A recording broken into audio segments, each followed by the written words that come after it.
DSP Nalini 2009-2012 ఉద్యమ కాలంలో ఓ సంచలనం. ఎందరికో ఆదర్శం. తెలంగాణ కోసం పోరాటం చేస్తున్న తమ అన్నదమ్ములు అక్కచెల్లెలపై కేసులు పెట్టలేనని, తెలంగాణ రాష్ట్రం ఇచ్చి తీరాల్సిందేనని చెబుతూ డీఎస్పీ ఉద్యోగాన్ని వదులుకుని సంచలనం సృష్టించారు. ఎంతో కష్టపడి సాధించుకున్న ఉద్యోగాన్ని త్యాగం చేశారు.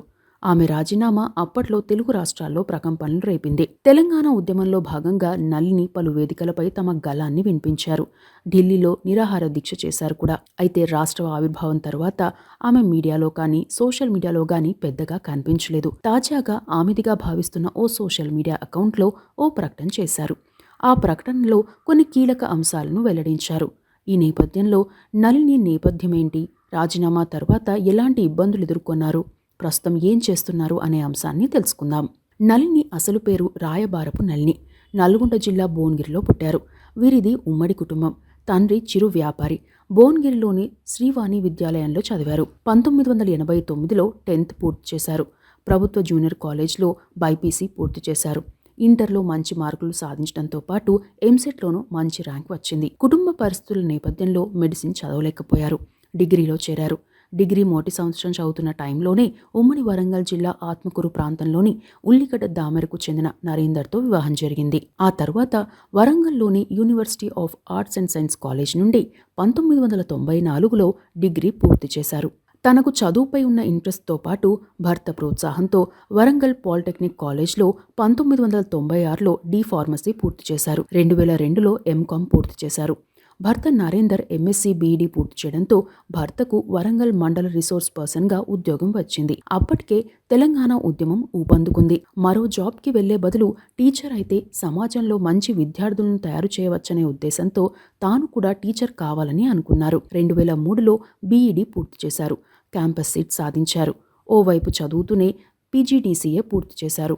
అప్పటికే బాబు పాప పుట్టారు. అత్తమామలు భర్త ప్రోత్సాహంతో చదువును కొనసాగించారు. మహిళలు తమ కాళ్ళపై తాము నిలబడితేనే గౌరవం అని భావించారు. పలు ఉద్యోగాలకు నోటిఫికేషన్లు రావడంతో పోటీ పరీక్షలకు ప్రిపేర్ అయ్యారు. తొలి ప్రయత్నంలోనే పరకాల బాలికల హాస్టల్ వార్డెన్గా ఉద్యోగం లభించింది. ఆ టైంలోనే గ్రూప్ 1 నోటిఫికేషన్ కూడా విడుదలైంది. దీంతో ఉద్యోగం చేస్తూనే గ్రూప్ 1కి ప్రిపేర్ అయ్యారు. కొన్ని రోజుల పాటు హైదరాబాద్లో కోచింగ్ తీసుకున్నారు. ప్రిలిమ్స్, మెయిన్స్లో మంచి మార్కులే వచ్చినా ఇంటర్వ్యూలో మార్కులు తగ్గాయి. దీంతో త్రుటిలో ఆర్డీఓ ఉద్యోగానికి దూరమయ్యారు. డీఎస్పీగా సెలెక్ట్ అయ్యారు. వరంగల్, కరీంనగర్, మెదక్ జిల్లాల్లో పనిచేశారు. అప్పటి పరిస్థితుల్లో మహిళలు పోలీసు ఉద్యోగానికి వెళ్లడం అంటే చాలామంది భయపడేవారు. అయితే ఓ మహిళగా తాను మహిళకు భద్రత కల్పించే లక్ష్యంతోనే ఆ ఉద్యోగంలో చేరారు నళిని. ప్రొబేషనరీ డీఎస్పీగా మొదటి పోస్టింగ్ మెదక్లో ఇచ్చారు. అప్పటికే తెలంగాణ ఉద్యమం ఉవ్వెత్తున సాగుతోంది. అదే టైంలో కానిస్టేబుల్ కిష్టయ్య తెలంగాణ కోసం ఆత్మ బలిదానం చేశారు.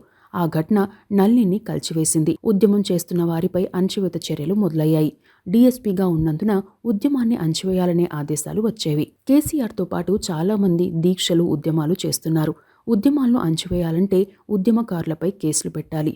అయితే తెలంగాణ ఉద్యమానికి మద్దతిచ్చే తాను ఉద్యమకారులపై కేసులు పెట్టలేనని, తాను కూడా ఉద్యమంలో పాల్పంచుకుంటానని చెప్పి 2009 డిసెంబర్ 8న తన ఉద్యోగానికి రాజీనామా చేశారు. ఆ మరుసటి రోజే తెలంగాణ ప్రకటన వెలువడింది. దీంతో తెలంగాణ ఏర్పాటు సాకారమైందని భావించారు. అప్పట్లో సీఎంగా రోషయ్య ఉన్నారు. మహిళా దినోత్సవం రోజున కానుకగా నళినికి మళ్లీ ఉద్యోగం ఇస్తున్నట్లు ప్రకటించారు. అయితే తెలంగాణ జేఏసీని సంప్రదించారు నళిని. తెలంగాణ ఏర్పాటు సాకారమవుతోందని, మీరు ఉద్యోగంలో చేరాలని జేఏసీ కోరడంతో ఉద్యోగంలో చేరేందుకు సిద్ధపడ్డారు. హైదరాబాద్ సిఐడి విభాగంలో బాధ్యతలు అప్పగించారు. ఆ తరువాత కొన్ని రోజులకు కేంద్రం మరో ప్రకటన చేసింది. అదే సమయంలో ఉద్యోగంలో చేరిన నళిని పైన ఉద్యోగపరంగా ఇబ్బందులు ఎదురయ్యాయి. ఓవైపు తెలంగాణ ఇవ్వడంలో జాప్యం చేస్తుండడం, మరోవైపు వేధింపుల నేపథ్యంలో 2011 అక్టోబర్ 10న సీఎం కిరణ్ కుమార్ రెడ్డికి 9 పేజీల లేఖ రాశారు నళిని. తన రాజీనామా లేఖను కూడా పంపించారు. తెలంగాణ వచ్చే వరకు తనకు దీర్ఘకాలిక సెలవు కావాలని, లేకపోతే తన రాజీనామాను ఆమోదించాలని కోరారు. ఆ టైంలో విలేకరులతో మాట్లాడుతూ తాను ఉద్యమంలో భాగంగా జేఏసీతో కలిసి పనిచేసే విషయంలో జేఏసీ చైర్మన్ కోదండరాంతో చర్చించి నిర్ణయం తీసుకుంటానని ప్రకటించారు. తాను ఉద్యోగంలో మళ్లీ చేరి తప్పు చేశానని ప్రకటించారు. దీంతో ప్రభుత్వం నళిని రాజీనామాను పెండింగ్లో ఉంచింది. సస్పెండ్ చేస్తున్నట్టు ప్రకటించింది. అప్పట్లో తెలంగాణ ఉద్యమంలో నళిని పాత్ర చాలా ప్రభావం చూపించింది. పలు చోట్ల నళినికి మద్దతుగా విద్యార్థి సంఘాలు ర్యాలీలు, ధర్నాలు చేపట్టాయి. పలు ప్రాంతాల్లో పర్యటిస్తూ తెలంగాణ ఏర్పాటు అవసరాన్ని చెప్పారు నల్లి. 2011 నవంబర్లో తెలంగాణ అమరవీరుల స్ఫూర్తి యాత్రను నిర్వహించారు. తెలంగాణ రాష్ట్రం ఇవ్వడంతో పాటు విద్యార్థులపై, ఉద్యమకారులపై పెట్టిన కేసులను ఎత్తివేయాలనే డిమాండ్తో 8 రోజుల పాటు ఢిల్లీలోని జంతర్ మంతర్ వద్ద దీక్ష చేశారు. అయితే నళిని ఆరోగ్యం క్షీణించడంతో దీక్ష విరమించాలని తెలంగాణ ప్రముఖులు కోరడంతో డిసెంబర్ 16న దీక్షను విరమించి ఆసుపత్రిలో చేరారు. అనంతరం ఏపీ ఎక్స్ప్రెస్లో వరంగల్కు వచ్చిన నళినికి వరంగల్లో భారీ స్వాగతం లభించింది. అప్పటి టీఆర్ఎస్ నాయకులు కూడా భారీగా తరలివచ్చారు.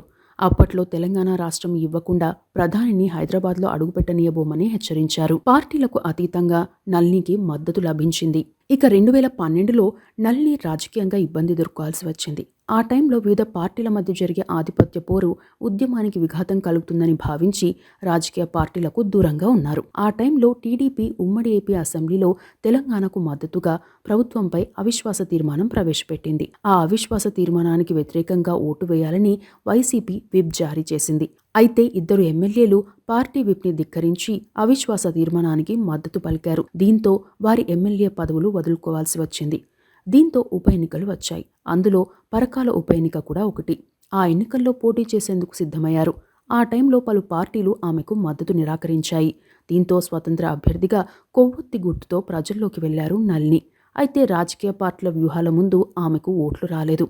ఆ తర్వాత కొన్ని రోజులకు బీజేపీతో సఖ్యతగా ఉన్న తెలంగాణ ఏర్పాటు తర్వాత ఎక్కడా కనిపించలేదు.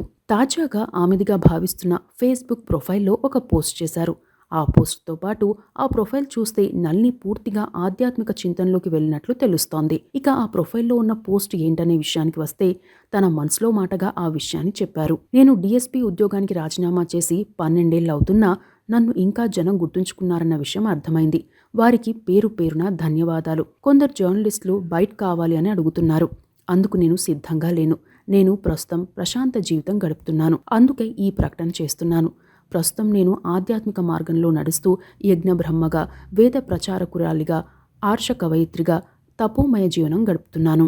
అప్పట్లో 2011 డిసెంబర్ 4న నన్ను పోలీసు శాఖ నుండి సస్పెండ్ చేశారు. ఆ టైంలో చాలామంది నన్ను విమర్శించారు. సుష్మా స్వరాజ్ గారు ఒక్కరే ఆ విమర్శలను ఖండించారు. ఢిల్లీలో దీక్ష చేసినా, తెలంగాణ యాత్ర చేసినా, పరకాల ఉప ఎన్నికల్లో పోటీ చేసినా, బీజేపీ సభ్యత్వం తీసుకున్నా అవన్నీ ఉద్యమంలో భాగంగానే చేశాను. తెలంగాణ రాష్ట్రం ఏర్పడ్డ తర్వాత కూడా నేను ఎవరిని కలవలేదు. నా కోసం నేను ఏమీ అడగలేదు. నా రాజీనామాను విత్డ్రా చేసుకుంటున్నట్లు వినతి పత్రం ఎన్నడూ ఇవ్వలేదు. అలాంటప్పుడు ఇలా నేను సడన్గా వార్తల్లోకి ఎలా వచ్చాను? ఇంతమందికి నా కాంటాక్ట్ నంబర్ ఎలా తెలిసింది అనేది ఆశ్చర్యంగా ఉంది. కారణం ఏదైనా కావచ్చు. కానీ నాకు యాచించడం ఇష్టం లేదు. ఆ అవసరం నాకు లేదు కూడా. ఒకవేళ ప్రజల ఒత్తిడి మేరకు ప్రస్తుత ప్రభుత్వం అసాధ్యాన్ని సుసాధ్యం చేస్తూ జాబ్ ఇచ్చినా ఇప్పుడున్న పరిస్థితుల దృష్ట్యా నేను దానికి పూర్తి న్యాయం చేయలేను. కొన్ని కారణాలతో నా ఫిజికల్ ఫిట్నెస్ పోయింది. పోలీస్ యాటిట్యూడ్ని కూడా కోల్పోయాను. టెక్నికల్గా కూడా నా నియామకాన్ని సర్వీస్ రూల్స్ ఒప్పుకోవు. ప్రభుత్వం అంగీకరించిన న్యాయస్థానంలో నా నియామకం చెల్లుబాటు కాదు. అవి నాకు ఇష్టం లేదు. గతంలో ముఖ్యమంత్రి రోషయ్య గారు ఇచ్చారు కదా అని వెళితే చాలా ఇబ్బందులు పడ్డాను. అందుకే నేను ఉద్యోగం అడగను. కానీ బతికి ఉన్నంత వరకు ఏదో ఒక రకంగా ప్రజాసేవ చేస్తూనే ఉంటాను. త్యాగి నుండి యోగిని అయ్యాను. ఆయుర్వేదం, యోగా, గోశాల వంటి అంశాలను ప్రచారం చేస్తున్నాను. తపస్విగా మారాను. సనాతన ధర్మ మూలాధారమైనది వేదం. ఆ యజ్ఞాన్ని ప్రచారం చేస్తున్నాను. ఇదే మార్గంలో ముందుకు వెళ్లాలని భావిస్తున్నా. ఆనాడు నాలో పొంగింది దేశభక్తి అయితే ఇప్పుడు నాలో దైవభక్తి పొంగుతోంది. అదే మార్గంలో కొనసాగుతాను. ఏదేమైనా అడగందే అమ్మైనా అన్నం పెట్టదు కదా, అలాగే ఆకలి వేయనిదే ఎవరూ కూడా అన్నం కావాలి అని అడగరు కదా అని తన పోస్ట్లో పేర్కొన్నారు నళిని. ప్రస్తుతం ఈ పోస్ట్పై చర్చ జరుగుతోంది. ఏదేమైనా ఉద్యమం కోసం తన ఉద్యోగాన్ని త్యాగం చేసి ఉద్యమంలో తనదైన పాత్ర పోషించి ప్రస్తుతం ఆధ్యాత్మిక జీవితం గడుపుతున్నారు నళిని. ఆమె ఉద్యోగంలో ఉన్నా లేకున్నా ఆమె మాత్రం ఎప్పటికీ డీఎస్పీ నళినినే అని చెప్పవచ్చు. ఇవి తెలంగాణ ఉద్యమకారిణి డీఎస్పీ నళినికి సంబంధించిన అంశాలు.